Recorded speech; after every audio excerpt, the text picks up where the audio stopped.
So our game plan today is we want to make the earlobe smaller, balance with your ear, and also close the hole. So if I just close the hole, that's not going to get rid of the whole problem with it hanging down.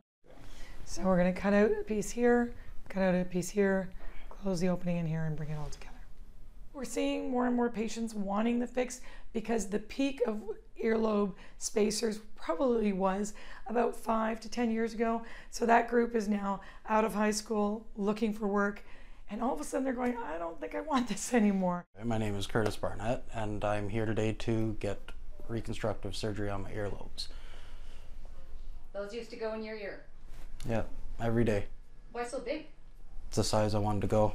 My fascination first started when I was in high school. I'd probably say around 16, and I saw people with it and it looked really cool. I just liked the look and the look that it would give me, and so I stretched away. You start out with your basics piercing, probably about a full year of just pain to stretch my ears. I stretched them really fast. I loved it, but just as for work, it didn't work. I do spray foam insulation for a living. This mask I'd have to wear nice and tight because I'm dealing with toxic chemicals. It lines up right on the strap, so it would always be caught under the strap up against my face. I couldn't wear them. It was too uncomfortable. Yeah, it just kind of grew old on me type of thing, like me taking them out for work. I was spending more time without them in than with them in. So I just kind of got used to not having them in. You could say I fell out of love with them. And now you just want normal ears? Well, yeah, I don't really want to have these big, huge holes in my ears because it just looks horrible. Every time I look in the mirror, I see it and I just shake my head. So I'll do the right first, and then I'll come to the left. This is a little bit of a plan as we go, because we want to see that it looks good. Did you just cut my lobe off? Maybe. That was the weirdest sound. Yeah, that's the biggest problem with earlobes, is you can hear everything. We need to do a little bit of trimming on that side to get the length right. But we'll get a stay stitch in and we'll start. So I'm just going to start to sew the earlobe together.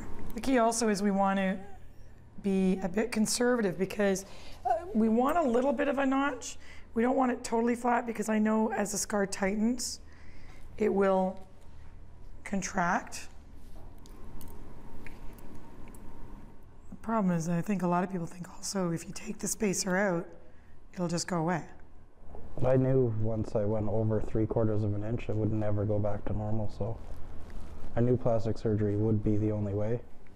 It's probably going to be a lot easier to hide a scar than it is to hide a big hole. Yeah. So good proportion. All right. And that, my friends, is it. And that's the lobe there, eh? On the table. So this one was from the right ear, and the left ear, because it had a bigger central portion, I took out that piece first. So you can see a fair bit we took off. Yeah. I'm really shocked that I actually have lobes again. Normal looking lobes. It feels good. I don't have to look at these big holes in my ear anymore. And it's gonna take a bit of getting used to just because I've had the holes for so long, but I like it. Looks really good.